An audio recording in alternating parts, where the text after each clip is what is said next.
demande d'appliquer les dispositifs de confinement affichés dans les salles. 14h30, mercredi 12 octobre. L'alarme du plan particulier de mise en sûreté est déclenchée au lycée Guy Mollet d'Arras.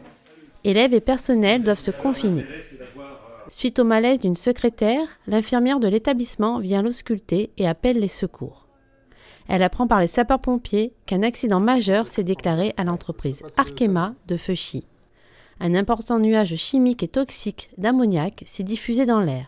L'alarme est alors déclenchée. Le confinement de tous doit être fait. Les premiers secours arrivent dans l'établissement.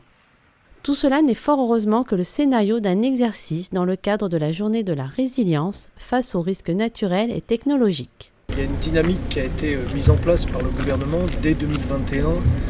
Et cette dynamique, elle est intitulée « Tous résilients face aux risques ». Et à partir de là, il y a eu la décision d'instaurer une journée nationale de la résilience.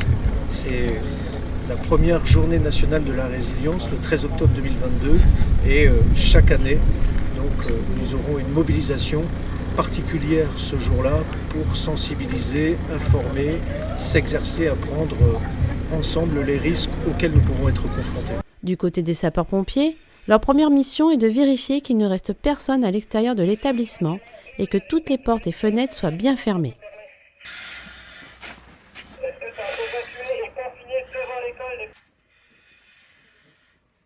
En parallèle, une équipe prend en charge la personne victime du malaise. Du côté du chef de groupe, ce dernier fait le point avec les responsables de l'établissement.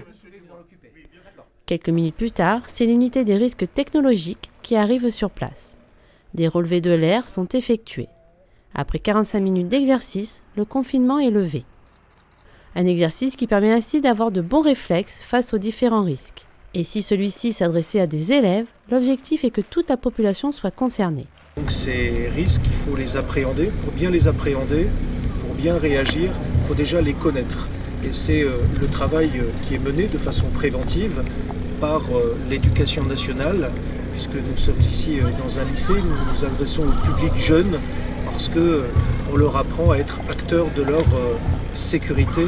Je crois que c'est un élément très important, mais c'est une dynamique qu'on va démultiplier au niveau de l'ensemble de nos concitoyens, dans les entreprises, dans les commerces.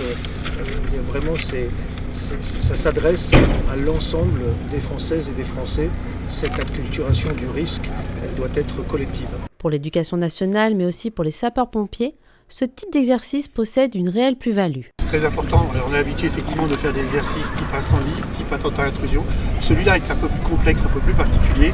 On est effectivement dans l'acculturation de nos élèves, nos étudiants, parce qu'on touche et des personnels. Et effectivement, cet exercice, il a vocation à servir dans la vie de tous les jours, à éduquer nos étudiants, nos élèves, pour avoir les bons gestes, les bons réflexes dans le cadre de la vie de tous les jours, dans le cadre de la journée de la résilience. Ce qui est important, c'est que les élèves, on le sait tous, ça a été dit, ce sont les meilleurs vecteurs de la culture du risque, de la réponse de sécurité civile.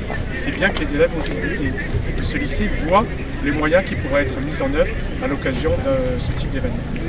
À l'issue de l'exercice, les élèves ont pu assister à une présentation du lieutenant-colonel Olivier Loison, chef d'état-major, leur rappelant les bons réflexes à avoir face aux différents risques, qu'ils soient naturels ou technologiques.